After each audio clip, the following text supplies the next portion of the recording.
चुनाव में उतरने की तैयारी कर रहे हैं? हाँ, यहाँ के भीलवाड़ा ज़िले के प्रबुद्ध लोग जो देश के बारे में सोचते हैं, समाज के बारे में सोचते हैं, उन लोगों का आग्रह है कि कुछ विकास में बहुत पीछे हम भीलवाड़ा है और आप जैसे कोई आए तो अच्छा विकास हो, शहर का नियोजन अच्छा हो, शहर में एक एयरपोर्ट की सख्त आवश्यकता वो भी पूरा हो, रेलवे में भी बढ़ोतरी हो, बसों वगैरह का संचालन भी थोड़ा जो गड़बड़ाया हुआ वो भी ठीक हो। इसके अलावा बहुत सारी केंद्र की योजनाएँ हैं जो यहाँ लागू हो सकती है। लोगों का ऐसा भाव है, फिर भी हम इस बारे में विचार करेंगे कि क्या हो सकता है। इस संदर्भ में चर्चा चल रही है, लोग बहुत आग्रह कर रहे हैं मुझसे, तो विचार करते हैं इस संदर्भ में। तो गुरुदेव, अगर भारतीय जनता पार्टी से टिकट लेने की तैयारी है क्या है? यदि पार्टी आके मुझे टिकट देती है तो मैं तैयार हूँ, बाकी मैं कहीं लाइन में तो लगने वाला नहीं हूँ, कहीं क्यू में लगूँगा नहीं और किसी के हाथ जोड़ के टिकट माँगने वाला नहीं। अगर पार्टी आपको टिकट नहीं देती तो फिर भी आप मैदान में रहेंगे? वो सभी जो लोग हैं, जागरूक लोग हैं, उन लोगों से चर्चा करने के बाद ही इस बारे में निर्णय लिया जाएगा। जैसे कि पहले हंसाराम जी का नाम चल रहा था, महामंडलेश्वर हंसाराम जी का नाम था। अब आप पिताजी से हैं लक्ष्मण दास जी, अब आपका नाम इस लाइन में आया है। हंसराम जी महाराज मुझसे ज़्यादा सक्रिय हैं, बहुत सारे सोशल कार्य वो करते रहते हैं, समाज सेवा के कार्य में आगे रहते हैं, उनको दे देना चाहिए था, लेकिन यदि उनका को नहीं दे रहे हैं तो फिर हम इस बारे में विचार कर रहे हैं। जी। तो क्या मुद्दे रहेंगे आपके, अगर आप चुनाव लड़ते हैं तो जनता के बीच में किस प्रकार पहुंचेंगे? और देखिए, एक तो सबसे बड़ा मुद्दा है भ्रष्टाचार का।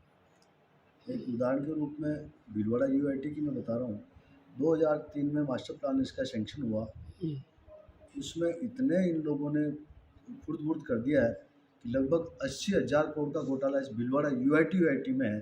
तो और दूसरे डिपार्टमेंट का आप अंदाज़ नहीं लगा सकते कि सारे डिपार्टमेंट का अगर मिलाया जाए तो कितना भ्रष्टाचार होगा। इस पे अंकुश होना चाहिए। यातायात में भी थोड़ी असुविधा वो भी होनी चाहिए।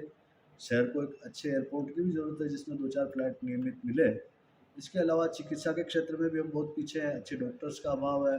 मेडिकल कॉलेज ज़रूर बन गया लेकिन डॉक्टर्स नहीं हैं। और भी कई ऐसे मुद्दे हैं जो जनता के लिए बहुत आवश्यक है, जिसमें पानी का मुद्दा भी विशेष रूप से ज़रूरी है कि जल संकट आने वाला है। वैसे माना जाता है कि संतों का जो स्वभाव है और या संत जो भी बनते हैं वो केवल जनता को धर्म के प्रति, सनातन के प्रति जागरूक करते हैं। अब आप राजनीति में आना चाह रहे हैं?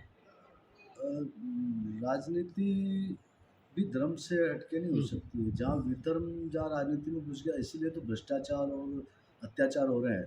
जहाँ धार्मिक व्यक्ति जो धर्म को समझने वाले हैं, धर्म के प्रति समर्पित श्रद्धा रखने वाले समझदार लोग होंगे तो फिर किसी प्रकार की गुंडागिर्दी नहीं हो पाएगी, उसको रोका जाएगा।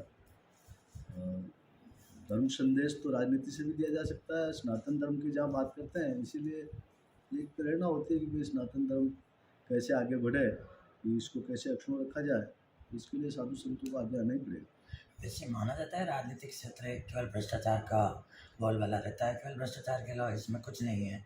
और अब आप धर्म की बात वहाँ करेंगे तो क्या, कहाँ तक कर पाएंगे?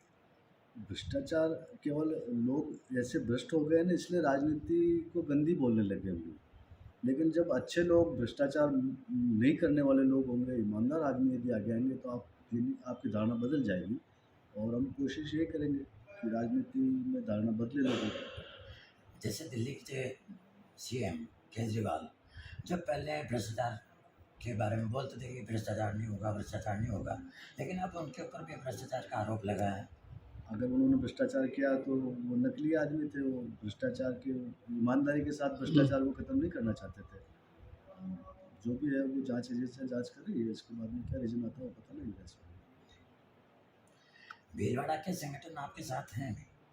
भीलवाड़ा की संगठनों का तो मैं नहीं कह सकता लेकिन भीलवाड़ा ज़िले की पूरी जनता मेरे साथ है और इस शरीर को भीलवाड़ा के पूरे क्षेत्र जाजपुर, शाहपुरा, कोटली, इधर गंगापुर, हमीरगढ़ और भीलवाड़ा पूरा हमारा अपना है, सारे लोग जानते हैं इसको। तो पहले भारतीय जनता पार्टी ने 6,12,000 से यहाँ इतिहास रचा था।